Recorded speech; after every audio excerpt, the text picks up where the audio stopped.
हरे कृष्णा। जैसा कि आप सभी जानते हैं कि 16 मई से पवित्र पुरुषोत्तम मास और अधिक मास का शुभारंभ होने जा रहा है। यह मास 15 जून तक रहेगा। सनातन धर्म में इस महीने को अत्यंत दिव्य और कल्याणकारी माना गया है।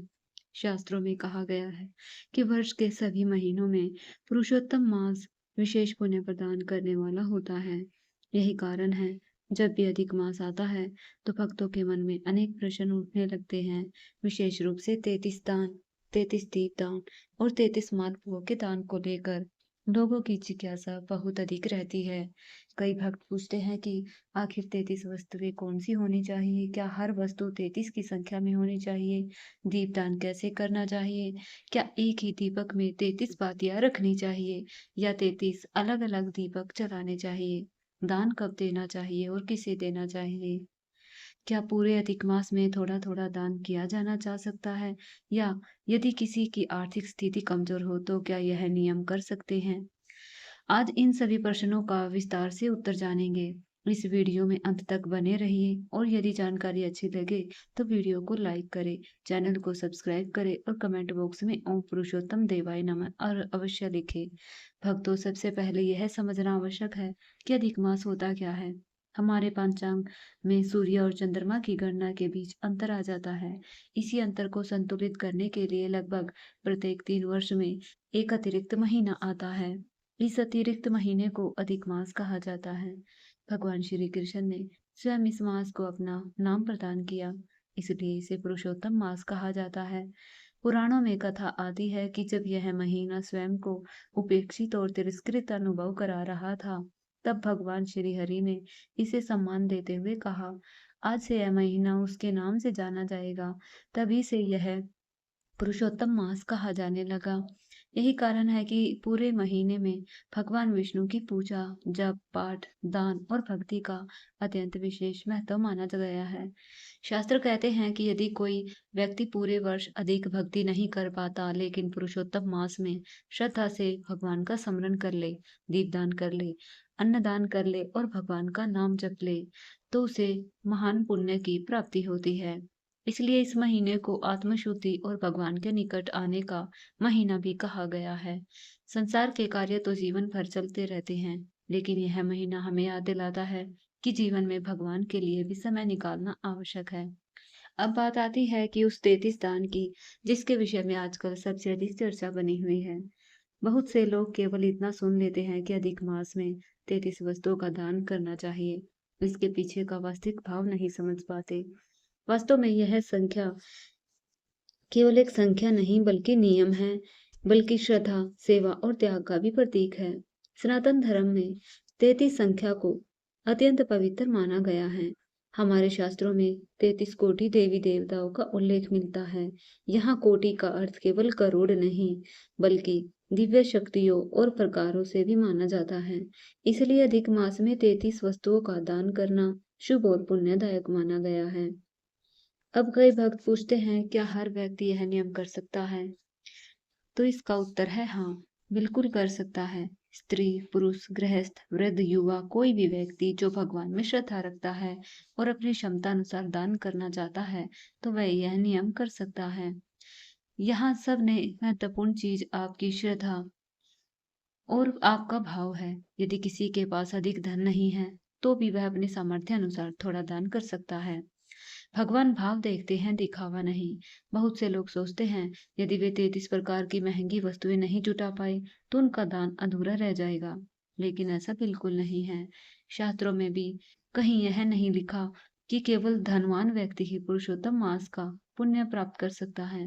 यदि कोई भक्त सच्चे मन से थोड़ा भी दान कर दे तो भगवान उसे भी स्वीकार कर लेते हैं। अब यह जान लेते हैं कि 33 वस्तुएं कौन-कौन सी हो सकती है।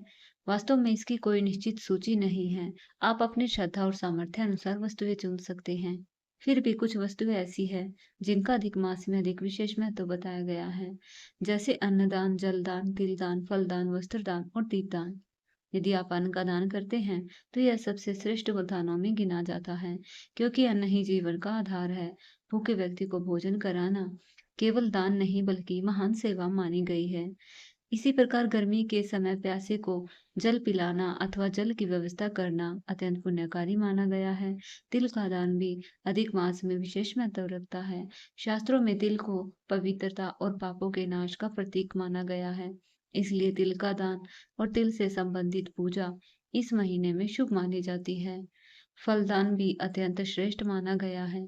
विशेष रूप से मौसमी फल जैसे आम, तरबूज, खरबूजा आदि का दान शुभ माना गया है। इसके साथ ही छाता दान, जूते और वस्त्र दान भी कर सकते हैं।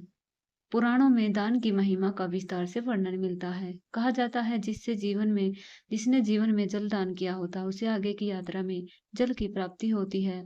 जिसने अन्न दान किया होता है उसे भोजन प्राप्त होता है। जिसने छाता दान किया होता है उसे कठिन मार्ग में छाया मिलती है। जिसने जूते दान किए होते हैं उसे कठिन यात्रा में राहत मिलती है। इन दानों का केवल सांसारिक सहायता नहीं बल्कि आध्यात्मिक कल्याण का भी महत्व माना गया है। अब कई लोगों के मन में यही प्रश्न आता है, क्या हर वस्तु 33 की संख्या में होनी चाहिए? यदि किसी ने छाता रखा तो क्या 33 छाते रख देने होंगे? यदि किसी ने कटोरी रखी तो क्या 33 कटोरियां देनी होंगी? तो परंपरा में जो भी विशेष विधान बताया गया है उसके अनुसार यदि कोई व्यक्ति पूर्ण नियम करना चाहता है तो वह 33 वस्तुओं को 33 की मात्रा में दान कर सकता है, अर्थात 33 प्रकार की वस्तुएं, प्रत्येक वस्तु 33 की संख्या में। इसका कुल योग 1089 वस्तुएं बनता है, जो लगभग 3 वर्षों के दिनों का प्रतीक माना गया है। क्योंकि अधिक मास केवल प्रत्येक 3 वर्ष में आता है, इसलिए इसे 3 वर्षों के निरंतर दान का प्रतीक माना गया है। लेकिन भक्तों, यहाँ सबसे महत्वपूर्ण बात यह है, समझिए कि यह नियम श्रद्धा का है, प्रदर्शन का नहीं। यदि किसी का सामर्थ्य नहीं है तो केवल 33 वस्तुएं भी दान कर सकता है। अब बात करते हैं दीपदान की। अधिक मास में दीपदान को अत्यंत शुभ और कल्याणकारी कहा गया है। पुराणों में दीपदान की बहुत महिमा कही गई है। विशेष रूप से अधिक मास, कार्तिक मास और पवित्र तिथियों पर दीपदान करने से मनुष्य के अनेक पाप नष्ट होते हैं। अब प्रश्न आता है, 33 बातियों का दीपदान कैसे किया जाए? कुछ लोग सोचते हैं एक ही दीपक में 33 धागे डाल देना पर्याप्त है, जबकि कुछ लोग 33 अलग अलग दीपक जलाने की बात करते हैं। विभिन्न परंपराओं में अलग अलग विधियां प्रचलित है। यदि कोई भक्त विस्तृत नियम करना चाहता है तो वह 33 दीपक भी जला जा सकता है। यह संभव ना हो तो एक बड़े दीपक में 33 बातियां बनाकर भी दीपदान कर सकता है। घी का दीपक सबसे उत्तम माना गया है। यदि घी संभव ना हो तो तिल के तेल का दीपक भी जलाया जा सकता है। दीपदान करते समय मन में पवित्रता और श्रद्धा रखना चाहिए। दीपक जलाकर केवल दिखावा करने का भाव नहीं होना चाहिए। जब दीपक जलाए तो भगवान विष्णु का ध्यान करें, मन में प्रार्थना करें, हे प्रभु, हमारे जीवन के अंधकार को दूर करें और हमें धर्म कर्म के मार्ग पर चलने की शक्ति प्रदान करें।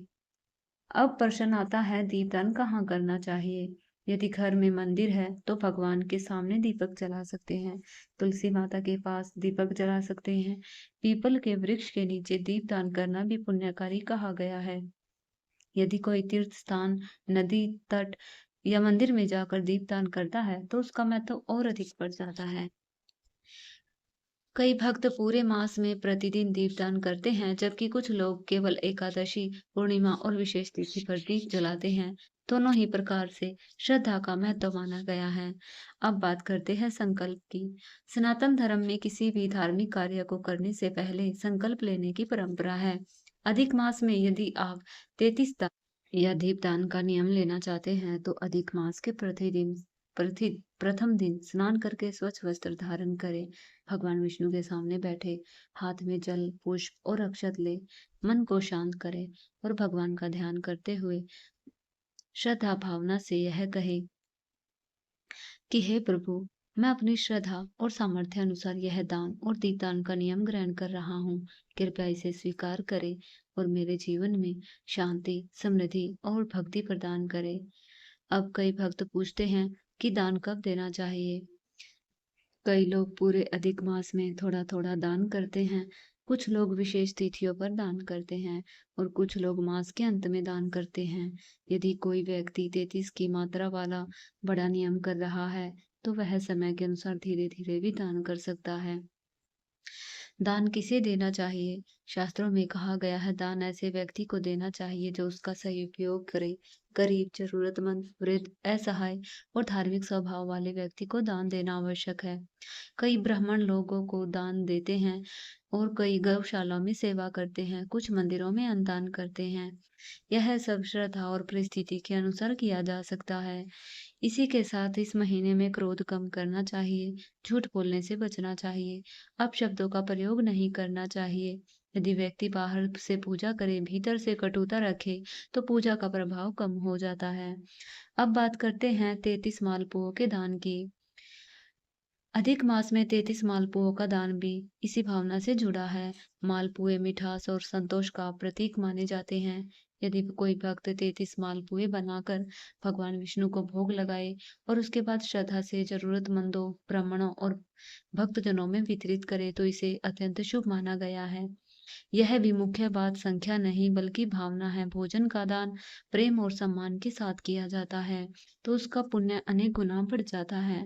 तो भक्तों, आने वाले इस पवित्र पुरुषोत्तम मास में आप सभी अपनी श्रद्धा और सामर्थ्य अनुसार दान, दीपदान, जप पाठ और भक्ति अवश्य करें। भगवान श्री हरि आप सभी के जीवन में सुख, शांति और समृद्धि बनाए रखे। जानकारी अच्छी लगी हो तो वीडियो को लाइक करें, चैनल को सब्सक्राइब करें और कमेंट बॉक्स में ओम पुरुषोत्तम देवाय नमः जरूर लिखें। धन्यवाद।